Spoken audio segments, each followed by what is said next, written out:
எல்லா தமிழ் மக்களுக்கும் என்னுடைய வணக்கம். இன்னைக்கு நம்ம கேரளா சமையல் பார்க்க போகிறது ஒரு பேக்கரி ஸ்நாக்கோட ரெசிபி தான் மினி வெட்டு கேக்கு. சில இடத்துல இதுக்கு கஜூர் அப்பம், கஜூர் அந்த மாதிரியும் சொல்லிடுவேன். முட்டை வச்சுட்டு தான் நான் இது செஞ்சு எடுத்துருக்கு. இது முட்டை இல்லாமையும் செஞ்சு எடுத்துக்கலாம். ஆனால் இங்கே மோஸ்ட்லி எல்லா பேக்கரியிலுமே கிடைக்கிறது முட்டை வச்சுட்டு செஞ்சுதான் இருக்கும். முட்டை இல்லாமல் தயிர் ஊற்றியும் செஞ்சு எடுத்துக்கலாம். அது எப்படின்னு கூட இந்த வீடியோவில் நான் எக்ஸ்பிளைன் பண்ணிடுறேன்.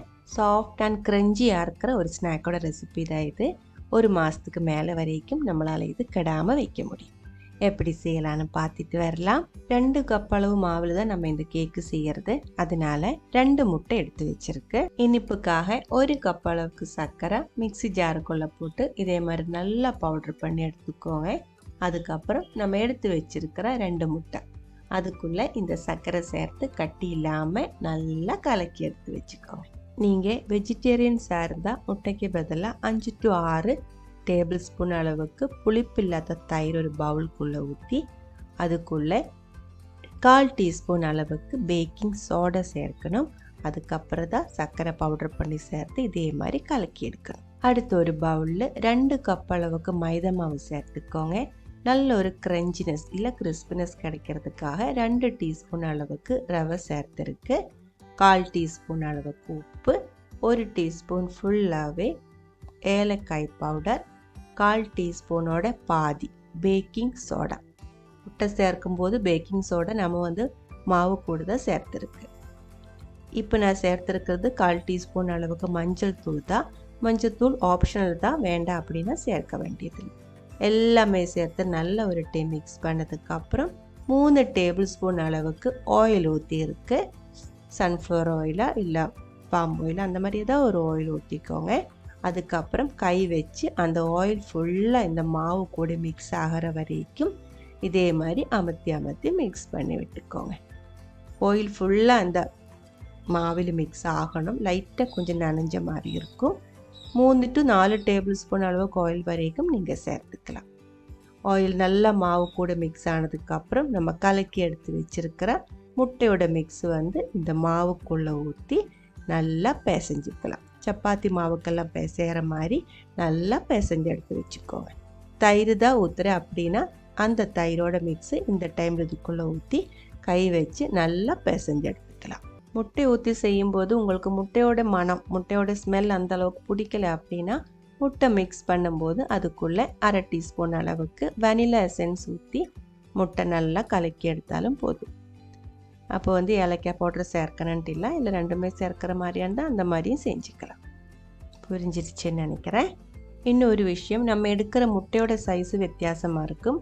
ஒரு மீடியம் சைஸ் இல்லை கொஞ்சம் பெரிய சைஸ் முட்டையெல்லாம் இருந்தால் 2 முட்டை கரெக்டாக இருக்கும் 2 கப்பு மாவு பிசைஞ்சு எடுக்கிறதுக்கு. அது இல்லை நீங்கள் எடுக்கிறது சின்ன முட்டையாக இருந்தால் 2 முட்டை பத்தாது. மாவு கொஞ்சம் கட்டியாக இருக்கும். அந்த டைமில் தண்ணி ஒன்றும் ஊற்றக்கூடாது. முட்டை பிசையும்போது முட்டை மட்டும்தான் சேர்க்கணும். இன்னொரு முட்டை உடைச்சி கலக்கி எடுத்ததுக்கப்புறம் அதிலிருந்து 1 டீஸ்பூன் இல்லை 1.5 டீஸ்பூன் முட்டையோட மிக்ஸ் அதுக்குள்ளே சேர்த்து பிசைஞ்சு எடுத்துக்கோங்க. தயிர் ஊற்றி செய்யும்போது தயிர் பத்தலை அப்படின்னா கொஞ்சம் தண்ணி சேர்த்து பிசைஞ்சாலும் போதும், இல்லை தயிரே சேர்த்து பிசைஞ்சாலும் போதும். மாவு நல்லா பிசைஞ்சதுக்கப்புறம் 1 டேபிள் ஸ்பூன் அளவுக்கு எண்ணெய் அதுக்கு மேலே ஊற்றி நான் மறுபடியும் ஒரு டைம் பிசைஞ்சு எடுத்து வச்சுருக்கு. கையில் ஒட்டாமல் இருக்கிறதுக்காக தான் அந்த மாதிரி செஞ்சது. அடுத்தது நம்ம இது விரிச்செடுத்து சின்ன சின்ன ஸ்கொயர் பீஸாக கட் பண்ணி எடுக்க போகிறேன். வெட்டு கேக்கோட ரெசிபி இதுக்கு முன்னாடி நம்ம ஒன்று அப்லோட் பண்ணியிருந்தேன். அதே மெத்தட் தான் இது. அது கொஞ்சம் பெருசாக இருக்கும். இது கொஞ்சம் சின்ன ஸ்கொயர் பீஸாக தான் கட் பண்ணி ஃப்ரை பண்ணி எடுக்கிறது. வெட்டு கேக்கு கொஞ்சம் சாஃப்டாக இருக்கும். ஆனால் இந்த ஒரு மினி வெட்டு கேக்கு கஜூர் இது நல்லா கிறிஸ்பியாக இருக்கும். அந்த ஒரு வித்தியாசம் தான் இதுக்கு இருக்கும். பாருங்கள், கொஞ்சம் திக்னஸில் தான் நல்லா கட்டியாக தான் இது விரிச்செடுக்கணும்.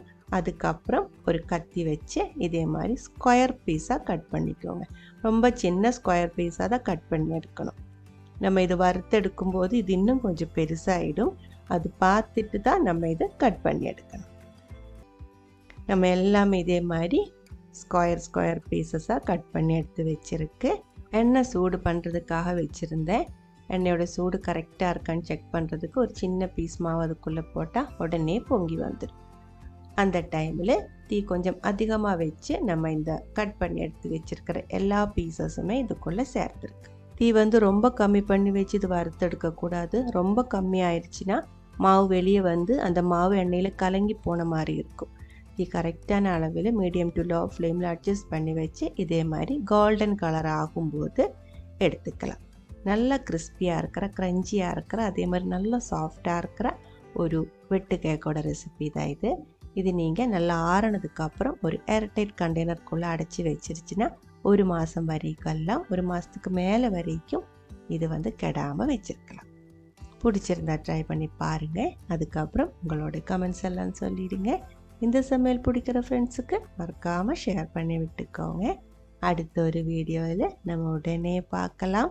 அது வரைக்கும் வணக்கம்.